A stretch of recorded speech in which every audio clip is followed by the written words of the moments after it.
आचार्य विद्यासागर जी महाराज के परम शिष्य निर्यापक श्रमण मुनि पुंगव 108 श्री सुधा सागर जी महाराज के पवित्र पावन चरणों में त्रिकाल बार नमोस्तु नमोस्तु नमोस्तु। मुनिश्री, जिज्ञासा के पहले भूमिका थोड़ी लंबी है, उसके लिए क्षमा चाहता हूं। आज आपका प्रवचन सुना टीवी पे लाइव, ऐसा चिंतन, दार्शनिक चिंतन कि मनुष्य जीवन क्या है, और मनुष्य जीवन के साथ साथ आपने उसकी तुलना वनस्पति से की कि एक वनस्पति है जो जंगल में पैदा होती है और पशु उसको खा लेता है, पूरा हो जाता है, और बगीचा जब लगता है सेब का, आम का, अमरूद का, तो उसे कितना साजा और संवारा जाता है। तो मनुष्य जीवन को कितना हम संवारें और साजें, उसी के साथ आपने एक राजा, महाराजा और दूल्हे राजा, जो उसका चिंतन करा बारीकी से, दूल्हे राजा का, क्योंकि हम लोग ग्रस्त हैं, पता नहीं इतना चिंतन कैसे आया, कहां से आया, उसका उठना बैठना, सोना, पानी पिलाना, सारी चीजों का जो आपने एक एक बारीकियों से उसका चिंतन बताया, और फिर बाद में बताया कि उसके साफे की जो उसकी कमटी होती है, जो उसका वो तिलक होता है या जो मोर मुकुट होते हैं, उसको वो विसर्जित कर देता है और वापस पराधीनता के अंतर्गत चला जाता है। मुनिश्री, आज के इन दार्शनिक प्रवचनों ने इतना चिंतन पैदा किया कि मैं अपने आप को नहीं रोक पाया और मैं यहां जिज्ञासा के लिए आया था। उसी के साथ, क्योंकि हम देखते हैं जब आप प्रवचन देते हैं, नीचे टीवी पर एक लाइनिंग चली चलती है एडवर्टाइजमेंट की। ये पूरे श्रावकों के लिए और चिंतन का है कि मुनिश्री के प्रवचन कितने प्रभावकारी हैं। किसी भी चैनल पर कहीं पर भी कोई एडवर्टाइजमेंट नहीं चलता, मात्र जहां टीआरपी अच्छी होती है वहां पर ही ये एडवर्टाइजमेंट चलाया जाता है। आपके प्रवचनों का कितना प्रभावकारी होगा, इसका एक हम लोग मनन करें।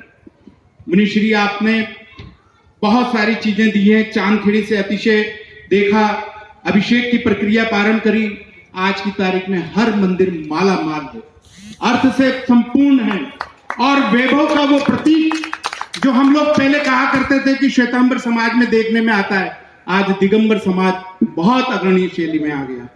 अभिषेक की प्रक्रियाएं, श्रावक संस्कार, बहुत सारे मुनियों को, जैसा भाई साहब ने कहा, हमने आपकी इन चीजों को अनुसरण करते हुए देखा है। मुनिश्री, आप मेरे इस प्रश्न का और इस जिज्ञासा का जर्नली आप जो उत्तर देते हैं वो इत्यादि आशीर्वाद इतिश्री कह के खत्म कर देते हैं। मुनिश्री, आज आपके पैर पकड़ के आपसे बारंबार अनुरोध है कि ऐसा चिंतन कहां से, ऐसी सोच कहां से, और ये रूप कहां से, ऐसा दार्शनिक चिंतन, और हम लोगों का जो पार लगा रहे हैं उसके बारे में हमें थोड़ा सा हमें ज्ञान कराएं। 24 घंटे में कमरे में बैठा बैठा मक्खियां नहीं भगाता रहता। एक 24 घंटे की साधना है, कमाई है, क्योंकि साधु कहीं देखेगा तो भी चिंतन, सुनेगा भी तो भी चिंतन, सोचेगा भी तो भी चिंतन, उसके तो जमकिन भी चिंतन तो निरीह वित्ते हवे जदा साहू। वो कुछ भी देख रहा है, कुछ भी सुन रहा है, उसी में चिंतन चल रहा है। ज्ञानी व्यक्ति के लिए जब तत्व की धारा बह जाती है तब उसे कोई शास्त्र पुराण खोलने की जरूरत नहीं रहती है। वो एक पेड़ को देख करके ही चिंतन कर लेगा, हवाओं को देख के चिंतन कर लेगा। आज हम देख करके यही तो सब चिंतन कर चल जाता है। कितने घास फूस हैं, जब हम जाते हैं तो आज दृष्टि पड़ गई ऐसे घास फूस पेड़ों पर जिसको कोई चाहता नहीं फिर भी उगाते हैं। तो ऐसे ही कई लोग जन्म जाते हैं, ना कोई मम्मी चाहते ना पापा चाहते, फिर भी जन्म जाते हैं, तो फिर उनको फेंकते फिरते। अभी देखा ना पेपरों में आता है, तो ये कहते अब जम गए, अब कोई चाहते नहीं थे कि यहाँ पेड़ उगे, वो पेड़ उग गया तो फिर लोग काट देते हैं, फिर उसको कुछ उपयोग लेते हैं। ऐसे जिंदगी के जन्म होते हैं। तो हम ये एहसास दिला रहे थे प्रातः काल में कि आप जंगली पेड़ हो या बगीचे के पेड़ हो। जंगली पेड़ किसे कहा? जिसको ये पता नहीं कि मेरा जन्म मनुष्य क्यों हुआ। पूछा भाई तुम मनुष्य क्यों बने? बोले यूं बन गया, किसी ने बना दिया होगा। तुमसे पूछा जाए तुम मनुष्य क्यों बने, तो ये कहो महाराज जी कर्मों की विडंबना है, आप मेरे से क्या पूछ रहे हो? नहीं, कर्मों ने मुझे मनुष्य नहीं बनाया, भगवान ने मुझे मनुष्य नहीं बनाया। मैं अपनी पक्की मेहनत से तपस्या करके साधना करके मनुष्य बना हूं। तो समझ लेना, ऐसी अनुभूति जिस व्यक्ति को आ जाए कि मैं जो मनुष्य बना हूं जन्म जन्म के पुण्य किए हैं मैंने, मैं जैन कुल में जन्म हुआ, यूं नहीं जन्म गया, जन्म जन्म के पुण्य किए हैं। ऐसी अनुभूति जिसको हो जाए वो बगीचे का पेड़ है। और जिसको ये अनुभूति नहीं होता है, महाराज जी हम क्या करें, भगवान ने जन्म दे दिया तो दे दिया, हमें पता ही नहीं। इतना जिसने नहीं सोचा है वो जंगल का पेड़ है, घास फूस है। और मैंने कहा 90% लोगों को ये पता नहीं है कि मैं मनुष्य क्यों बन गया, 90% लोगों को पता नहीं है कि मैं माँ बाप के यहाँ क्यों पैदा हो गया, 90% लोग नहीं सोचते हैं कि मेरा जैन कुल में जन्म क्यों हो गया। वो तो कहते हैं, हमने एक उदाहरण दिया था तुम्हारे उद्योगपति का, धीरू भाई, उसको यही पता नहीं कि मैं किस लिए कमा रहा हूँ, बस कमा रहा हूँ। अंत में उसने कहा कि मुझे टाइम कहाँ है कि मैं किस लिए कमा रहा हूँ। पूछा कि भाई आपने इतना कमाया, इतना सब कुछ किया, बुढ़ापा है, बोले ये टाइम मुझे नहीं है कि मैंने कितना कमाया और किस लिए कमाया, मुझे तो कमाना आ रहा है इसलिए कमा रहा हूँ। अब बोलो क्या है, बोले सारे संसार की विचारधारा है। तुम किस लिए जी रहे हो, बोले जीवन है इसलिए जी रहा हो। तुम किस लिए खा रहे हो, बोले खाना मिल रहा है इसलिए खा रहा हो।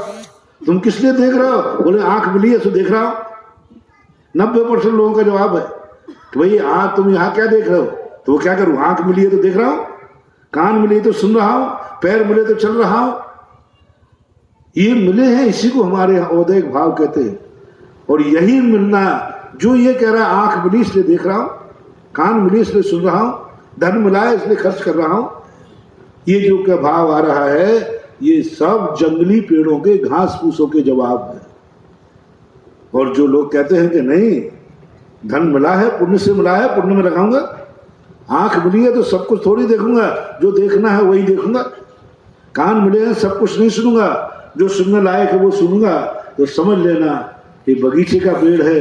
और जो पेड़ लगाए जाते हैं उन पेड़ों का फल इतना पवित्र होता है कि वो मुनिराज की अंजलि तक पहुंच जाए। मैंने कहा था ना, जंगल का एक पेड़ बताओ जो पेड़ फलों का होता। फलों का जंगल देखा तुमने कहीं? सुशील, फलों का जंगल बताओ, मैंने पूछा था। बेर का नहीं बताना, सीताफल का नहीं बताना, कहीं देखा आपने जंगल? जंगल सेव के फलों का जंगल देखा? बगीचा बगीचा देखा, जंगल नहीं देखा होगा। और जंगल में जो फल होते हैं बेर, सीताफल आदि, इस पंचम काल में कोई काम, जंगलों के बगीचों के फल इतने पावर नहीं होते हैं कि वो मुनिराज की अंजलि तक पहुंच सके। फूल भी देख लो आपने गुलाब के फूल का जंगल देखा कभी? वन बगीचा देखा? वे फूल इतने अच्छे नहीं होते हैं कि उनका गुलदस्ता बनाया जाए।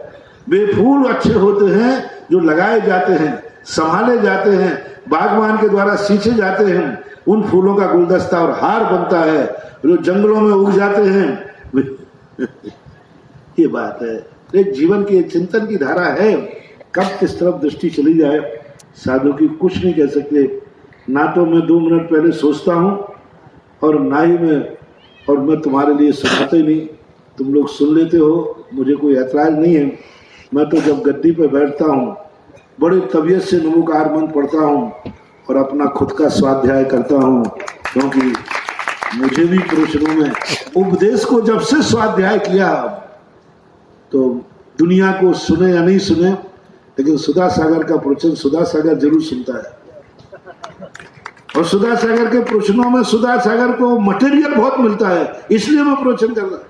लेकिन बस तुम बैठे रहते तो जोर से बोल देता हूं, और नहीं बैठो तो मन में चिंतन करता हूं।